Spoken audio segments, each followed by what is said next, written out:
Good morning, beautiful people! Andito na naman ang dalawang inday. Kakain na naman. Ayan, no? Nagluto si Evelyn. Wala kaming ulam, guys. Itlog lang. As in, itlog. Nilagang itlog. Pritong itlog. Sinangag na kanin. May itlog din.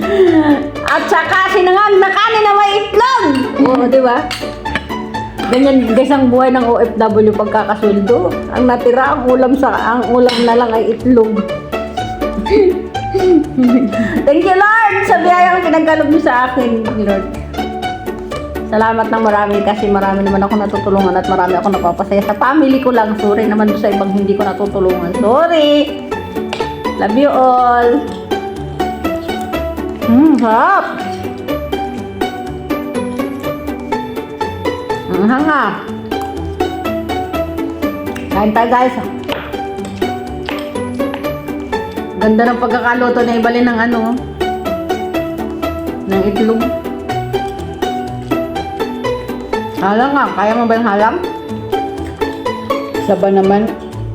Ang buo. Kala ko ba may karne yan? Yung ako lang. Sabi ko sa'yo, tanghali yun. Naalala mo eh. Ang halo yun.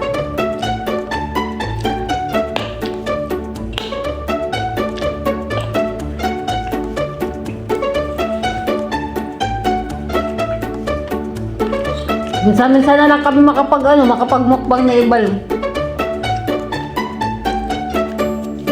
Punong-puno din kasi yung yung upcoming ko, punong-puno. Yan nga ang ginagawa ko, lagi kong i-instant premiere ko para mabawasan.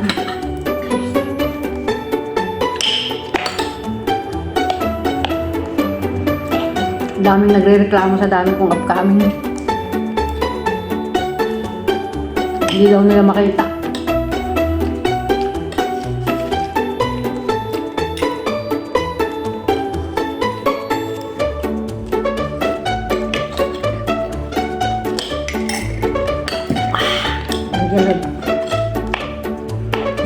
Na yun, parang nabunutan yung tinig ko nung aking hindi na naman natawag.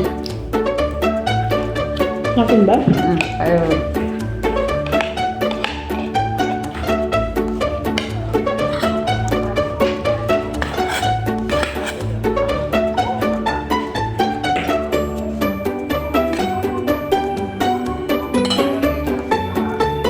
Wala ah. sarap.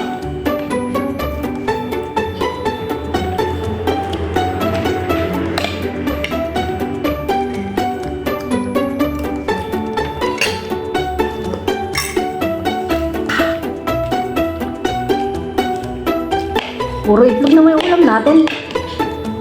Ito pa sila singag, may fried chicken.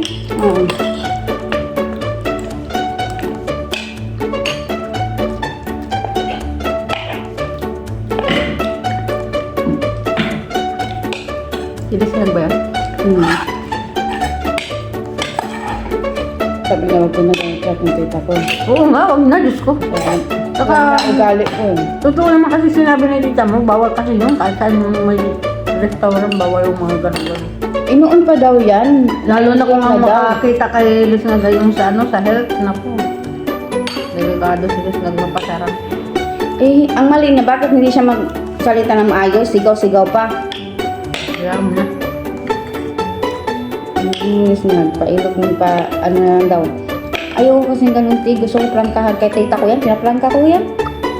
Kaya ko kung may dinandam na kasi ako hindi maganda, prangkahin mo ako. Lahat ng halag tayo, ahak ka. Akala ko naman. Kaop.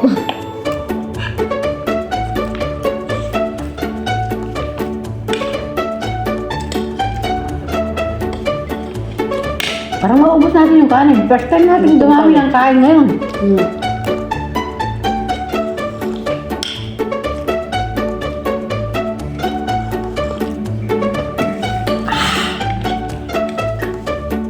Nakakasulog. Maliwanag kasi dito.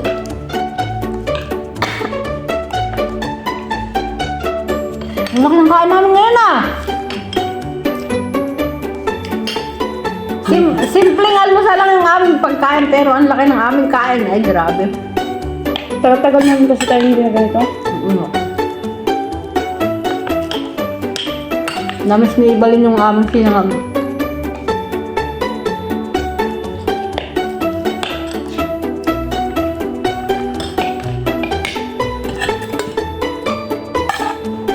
Kunti na lang Ibalin, sa'yo na lahat dyan. Ito mo pa yun.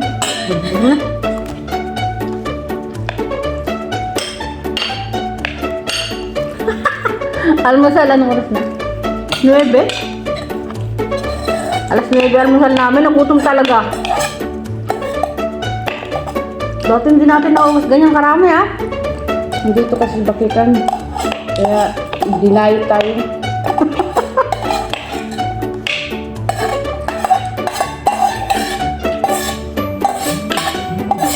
Na-diet kami kasi nag-New Year, nandito mga boss, hindi kami makaano. Abuelo. Kabuelo. Tama lang ang ano. Nakakasulo. Wala. Bali, ano kayang tsura ng video na yan? Kasi nakakasulo.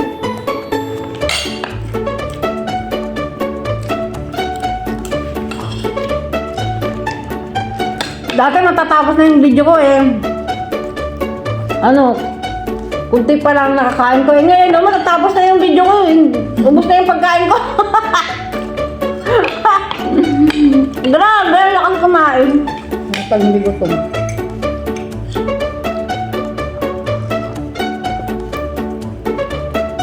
Black coffee. Black coffee is my life, guys. Alam nyo, guys. Masarap ang black coffee without sugar. Ang ganda pati niya sa katawan, guys. Healthy sa katawan. Mag-black coffee na lang kayo, guys. Black coffee without sugar. Kung gusto mong humaba ang buhay, mag-black coffee without sugar kayo. Namumula yung labi ko dahil sa sili na nilagay ni Ebalyn doon sa akin.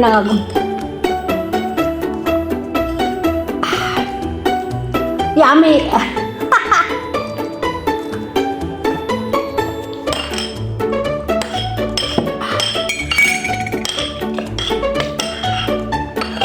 Ay, nabusog na. May itlog pa akong nilagay, ikaw wala.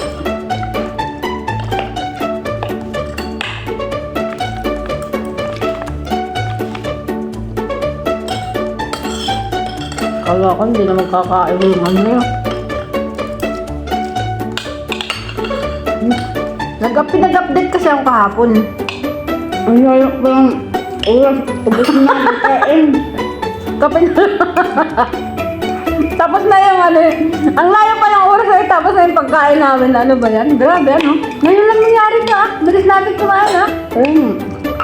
Ano nangyari? Hindi alatang gutom. Lutay-utay ko pa o paano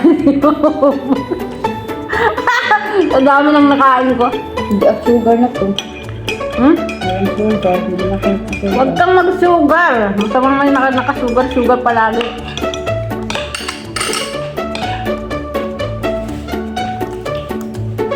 Masarap kaya. Pag nasanay ka na ano, nagkakape without sugar, naku, ang ganda sa sikmura, ang ganda sa katawan. Promise.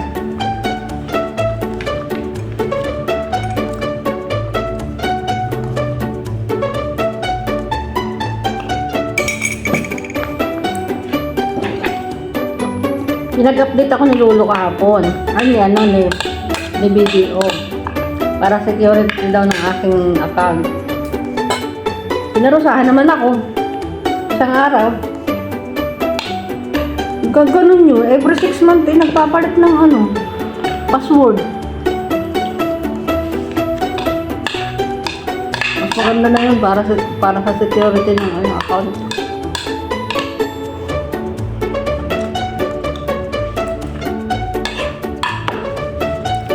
First time ako kumain ng bus na ubos.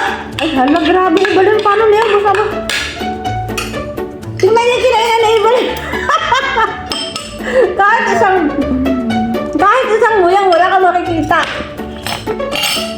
Hala, kakatuwa naman. First time natin kumain ng ubos na ubos talaga. yummy. Wala, ibalik mo itong laki ng kain ko. Hindi ka delikado buhay ko nito. Delikadong buhay mo pag wala kang kinakain. Eh, nakusawa! Nung tumaba na talaga, 57 na yata. Ako mananatiling 54. Ay, hindi, parang 52 lang ako kahapon. Nagtimbang na naman ako kahapon. Parang 52 lang eh.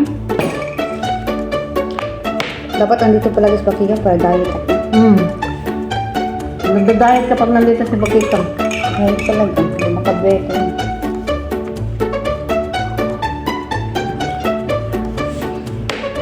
Alam nyo guys, binigyan ako ni Amo ng bagong mug.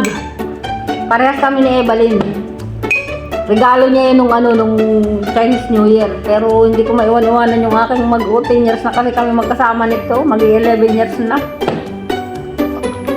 Ako kasi yung hindi basta-basta nang iiwan. Kaya ayaw ko talagang iiwan ito. Sa totoo lang, ako lang ang iniiwan. Dami mo. Drama. Nagdadrama.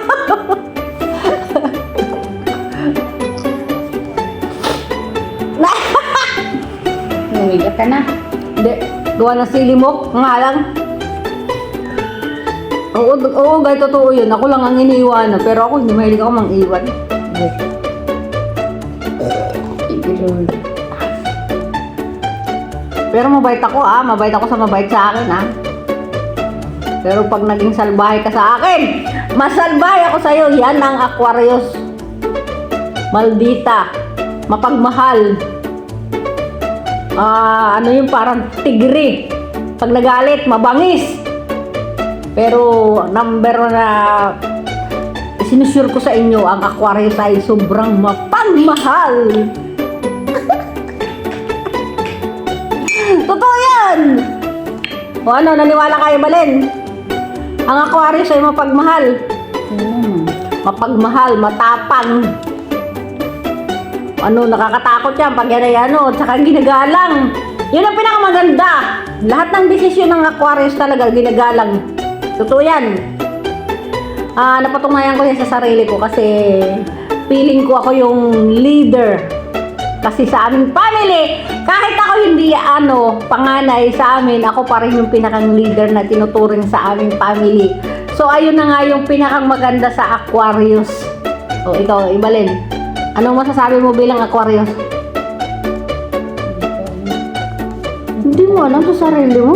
Kung ano yung mo, ikaw Aquarius ka, di ba? Malapit na yung birthday mo. May kachat na naman yun. Okay. Bye everyone! I love you all! Pala pag